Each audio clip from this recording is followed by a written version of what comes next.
Virginia here with Jennie Lee Gems. I wanted to show you how to add beads to a basket center while trying to cover up some of the resin or just to add a pop of color to the center.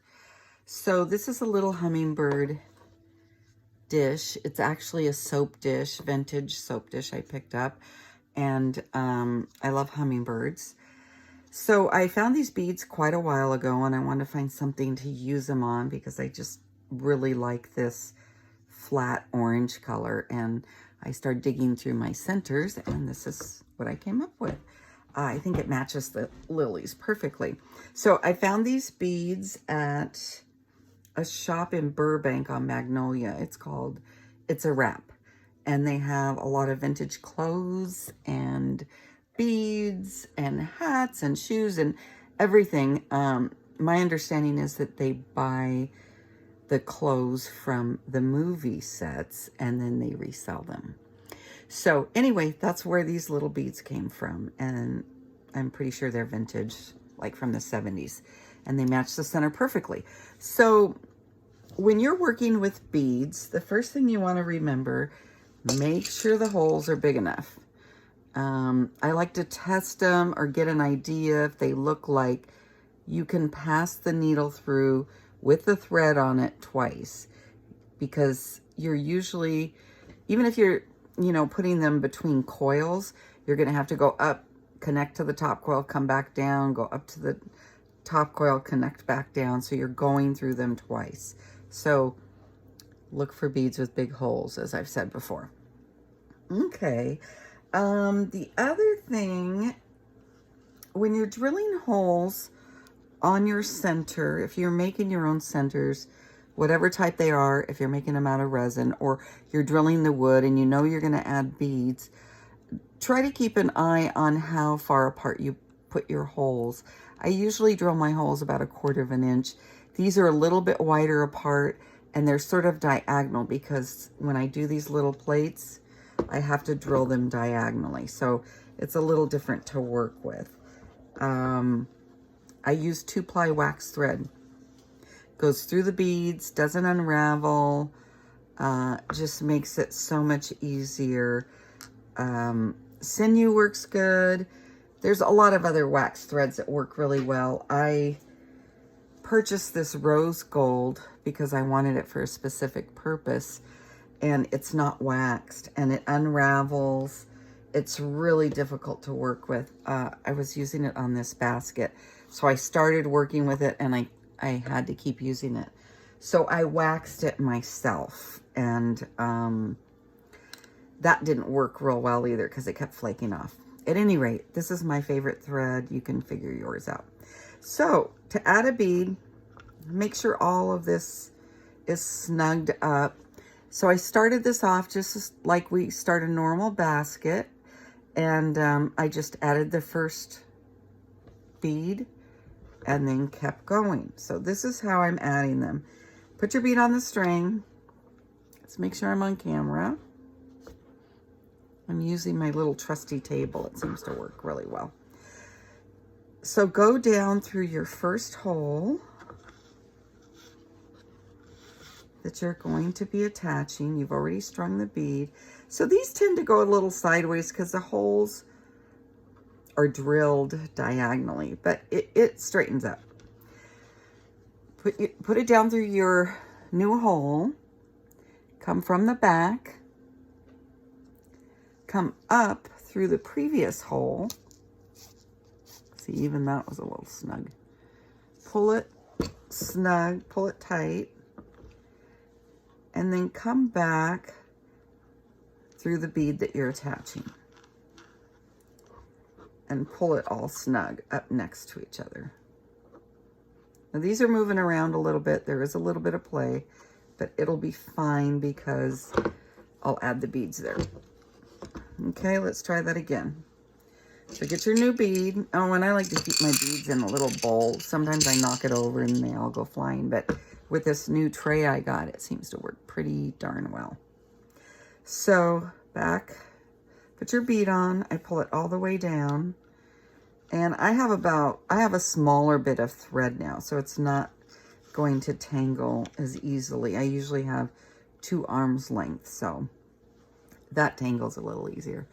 Go down through your new hole. Come from the back.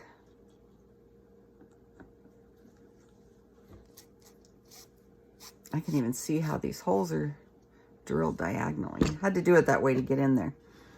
Pull it up to the top. So the way I've been doing it, I've been coming from the back side with the thread, and I just kept doing it that way. Pull it through, snug it up.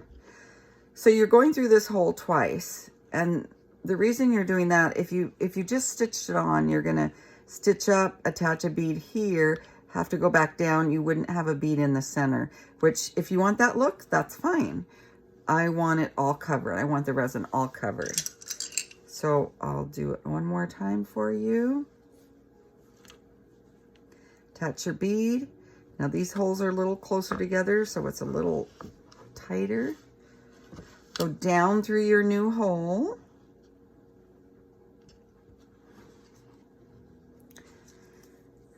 You don't have to turn it over, but I'm turning it over so you could see. Then go up through your previous hole and try to avoid snagging your other thread, otherwise it pulls little pieces off and it's not attractive. And then back through. So I try to stay through the top. When I put my needle in, there's plenty of room, and I try to stay to the top to avoid that other thread that's already in there, and so you're not snagging up. And I've done that in the past. That's how I know. And there you go. So I think that was about 3 beads we attached. They're lining up pretty good. I will do one more for you.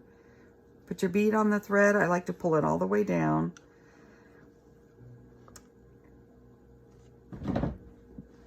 Go down through your hole. I'm gonna move that basket because I'm gonna knock it off. Go down through your hole, your new hole. Then come from the back and go up through the previous hole.